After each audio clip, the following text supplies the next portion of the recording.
মানে ওর মেজ দেওর অজিতেশ রায় বর্মন, সে হচ্ছে একজন পেশায় একজন ডাক্তার, প্রতিষ্ঠিত ডাক্তার। সেই চরিত্রটা করেছে রাজদীপ।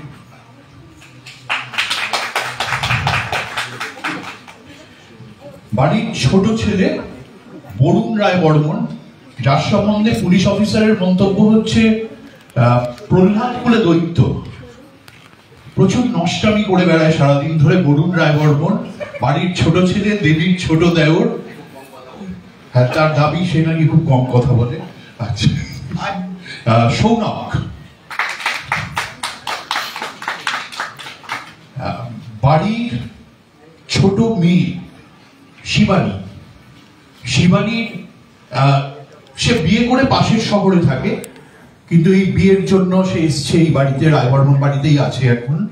শিবানী রায়বর্মন বিয়ে করে পাশের শহরে চলে গেছে।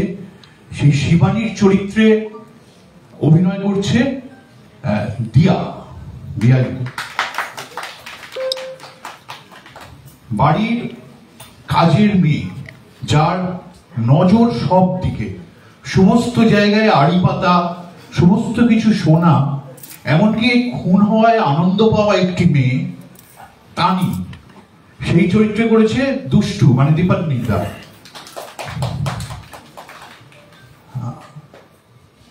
যে মেয়েটা দেবীর বন্ধু, দেবীর একমাত্র বন্ধু বলা যায়, এবং যে বিয়ের আগে ভবিষ্যৎবাণী করে ফেলেছিল যে দেবীর বর বিয়ের পর দিন মারা যাবে, সেই বন্ধুর চরিত্র, মায়ার চরিত্রে অভিনয় করছে কৌশালী। আর প্রতাপনগর, যে জায়গায় এই ঘটনাটা ঘটে, সেই প্রতাপনগরের deputy superintendent of police Satyaki Sanyal, যার কাজ হচ্ছে সত্য কি সেটা বের করা, সেই সাত্তকী সান্যালের চরিত্রে অভিনয় করেছে অনুজয়।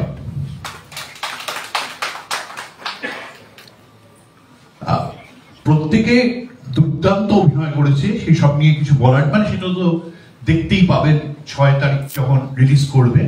প্রত্যেকে নিজের নিজের চরিত্রে অসাধারণ অভিনয় করেছে। তারা এবার আমি মানে তাদেরকে বলবো আর কি, একবার একটুখানি করে নিজেদের কথা বলতে।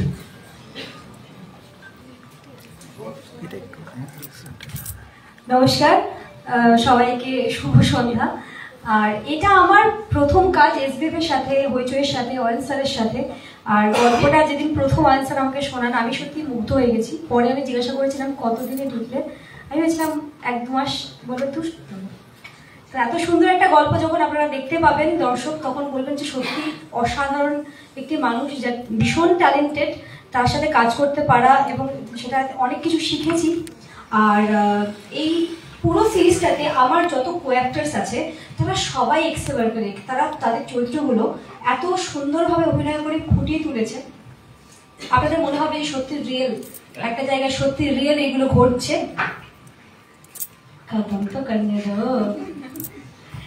এগুলো যেন সত্যিই ঘটছে, এগুলো রিয়েল হচ্ছে। যে 6টা এপিসোড আপনারা দেখবেন, প্রত্যেকটা এপিসোড ভীষণ টান, এবং পরের সিজনের জন্য অপেক্ষা করবেন, এটুকুই বলতে পারি। আমি এবার দেবেশ স্যারের কাছে দিয়ে দিচ্ছি মাইক্রোফোনটা। আমি বহুদিন পরে অভিনয় আবার মানে মাঝে মাঝে করি, কিন্তু সেই অভিনয়গুলোর যে চরিত্রগুলো হয়তো পছন্দ অপছন্দের এরকম একটা জায়গার মধ্যে থাকে না অনেক সময়।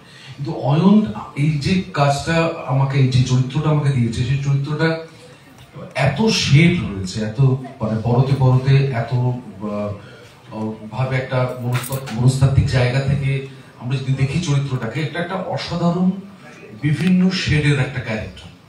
এই রায়বর্মন পরিবারের সব থেকে বড় কর্তা, এবং বুঝতেই পারছেন যে আমার ছেলেরা বেশিরভাগ ছেলেই ভালো নয় আর কি। তো কিন্তু আমার মেয়ে ভালো, কিন্তু আমার ভালো নয়। তো এইরকম একটা অদ্ভুত একটা লেয়ার স্পেস, যে একে আদৌ ভালো, একে আদৌ ভালো না। এই গোটা সিরিজটা জুড়ে আপনার যে 6টা এপিসোড আপনারা দেখবেন, এটা বুঝতে পারবেন। আর সব থেকে ভালো যেটা, সব থেকে স্ট্রং যে জায়গাটা আমাকে অভিনেতা হিসেবে আকর্ষণ করেছিল, সেটা হচ্ছে স্ক্রিপ্ট। মানে তার গল্প, এবং সব থেকে বড় কথা প্রত্যেকটা চরিত্রকে আলাদা আলাদা ভাবে প্রতিষ্ঠিত করা। এবং যতটুকু সুযোগ পেয়েছি এখানে যারা অভিনয় যেখানে দাঁড়িয়ে আছে প্রত্যেকে ভালো অভিনয় করেছে, এবং এরা প্রত্যেকে কোনো না কোনো ভাবে আমার সঙ্গে একটা মানে সরাসরি মানে একটা সংযুক্তিকরণ ঘটে গেছে, আমাদের মধ্যে একটা সম্পর্ক তৈরি হয়েছে। এবং সব থেকে বড় কথা অয়নের মধ্যে একজন নির্দেশককে পেয়েছিলাম, যে নির্দেশক আমাকে সবসময় মানে প্রত্যেকটা শটের আগে এবং পরে একজন নির্দেশক যদি থাকেন যার চোখের দিকে তাকালে একজন অভিনেতা বুঝে ফেলতে পারেন যে তাকে আমি স্যাটিসফাই করতে পারলাম কিনা। ও আমাকে আমি বলতে হতো না, আমি জাস্ট ওর দিকে তাকাতাম, আমি বুঝতে পারতাম যে শটটা হলো কি হলো না।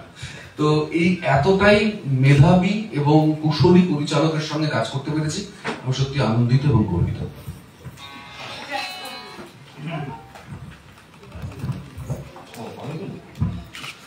পরিবারের লোকজন বলছিল ভালোই লাগছে না, বিষয়টা হচ্ছে অয়নদা বলেই দিলেন যে আমরা ভালো পাঠ করেছি, বলে ঠিকই আছে। হইচই তো অয়নদার এই কৃতজ্ঞতা যে এই পাঠটা আমাকে ভাবার জন্য, কারণ আমার খুব কাছের একটা পাঠ। শুধু পুলিশ অফিসার যখন শুনেছিলাম প্রথম হয় যে এই তো ওই খাকি পোশাকটা পরে আমার ঘুরে বেড়াতে হবে, কিন্তু কেবল ঘুরে বেড়াতে হয় না, মানে শুধু পুলিশ নয়, তার মধ্যেও তার এই লোকটাও ভালোর দিকেই বোঝায়, কিন্তু গন্ডগোল আছে। ফলে এই কেউই সাদা নয়, ফলে আমার চরিত্র সাদা হবে না, এটা স্বাভাবিক।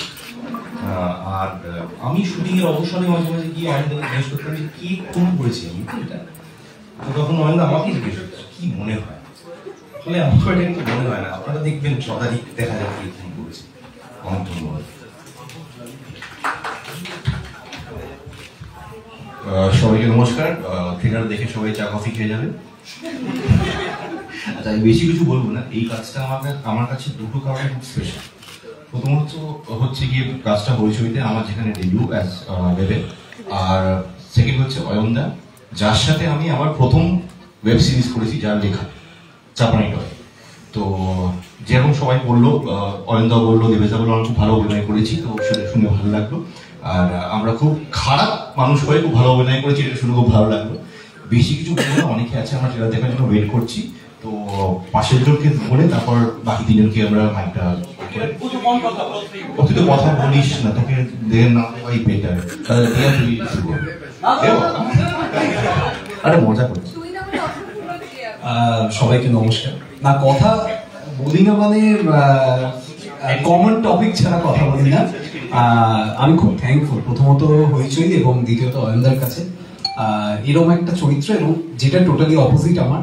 আমি প্রতি মুহূর্তে আর কি ওই হোঁচট খাওয়ার মতন হয়েছে শর্ট দেওয়ার আগে অয়নদার পাশে নিয়েছি, দাদা এটা বলবো। এবং সব থেকে বড় বিষয় যেটা আমি একটা বলতে চাই, সেটা কিন্তু অয়নদা খুব ছোটখাটো হয়তো দু চারটে জায়গায় আমি বলেছি যে অয়নদা আমি কি এটা করতে পারি, এটা করতে পারি, সেই ফ্রিডমটা কিন্তু উনি দিয়েছেন।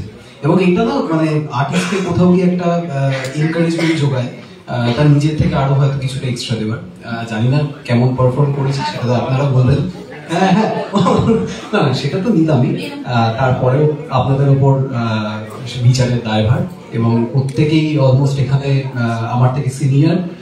সব থেকে বেশি যেটা এটা আমরা তোর থেকে বয়সে ছোট, না বয়সে নিজেকে এত ছোট বলার চেষ্টা করিস না। তো সব থেকে বেশি যেটা এনজয় করেছি আমাদের তো অফ দ্য শুট কিছু আড্ডা সেশন হতো, সেখানে আমি প্রচুর বলতাম আর বেশি বলতাম। Thank you. আমি বেশি কিছু বলবো না, দুটো জিনিস। এই কাজটা আমার কাছে খুবই স্পেশাল, কারণ এটা আমারও ডেবিউ হইচইতে, আর অয়নদার সাথেও প্রথম কাজ। Thank you অয়নদা। আর আরেকটা জিনিস, আমরা প্রথম যেদিন সবাই মিলে স্ক্রিপ্ট রিডিং সেশনে এসেছিলাম, সেদিন 3টে এপিসোড শোনানোর পর আমাদের 10 মিনিটের একটা গ্যাপ হয়েছিল, তারপর বাকি 3টে এপিসোড শুনেছিলাম। তো ওই 10 মিনিট আমরা সবাই একটাই কথা বলছিলাম যে পরের 3টে এপিসোডে কি থাকবে, পরের 3টে এপিসোডে কি থাকবে, কারণ আমাদের শুনে এতটা এঙ্গেজিং ফিল হয়েছিল। আর এত ভালো অ্যাম্বিয়েন্সে আমরা শুট করেছি, আমাদের কাস্ট, ক্রিউ, অ্যাসিস্ট্যান্ট ডিরেক্টরস, অয়নদা সবাই এত ভালো, আমাদের ডিওপি সবাই এত ভালো যে কখনো মনে হয় কাজ করছি, মনে হচ্ছে একটা অন্য ফ্যামিলিতে গিয়ে হয়তো আমরা একসাথে কিছুটা সময় স্পেন্ড করেছি। তো আমাদের সবার কাজ করে খুব ভালো লেগেছে, আশা করবো আপনাদের সবার বেগটা দেখে খুব ভালো লাগবে। Thank you. আমি যেটা এখানে প্লে করেছি সেটার নাম টানি। আমি প্রথম দিন এসে অয়নদাকে বলেছিলাম যে অয়নদা এটা আমি করবো তো, বললো হ্যাঁ। বললাম আমাকে একটু বলো তুমি কি কি চাইছো। বলছি স্ক্রিপ্ট শুনে নিলে আগের দিন এসে, তারপর তুই কিছু ভাবিস নি? আমি বললাম আমি এরকম কয়েকটা জিনিস ভেবেছি। তখন আমার লুক সেটও হয়নি। তখন মনে আছে অয়নদা মানে প্রথম ডিরেক্টর অ্যাক্টরের কনভারসেশন, সেখানে আমাকে অয়নদা বলছে যে ঠিক আছে তুই যা যা ভেবেছিস এক্স্যাক্টলি সেগুলোই গিয়ে করবি তো শুটে। আমি ট্রাই করছি। বলছে ঠিক আছে। আমার শুটের এক্সপিরিয়েন্স ওয়াজ আউটস্ট্যান্ডিং, কারণ আমরা অনেক বন্ধুরা এখানে পরিচিত, মানে যারা থিয়েটার করি একসাথে।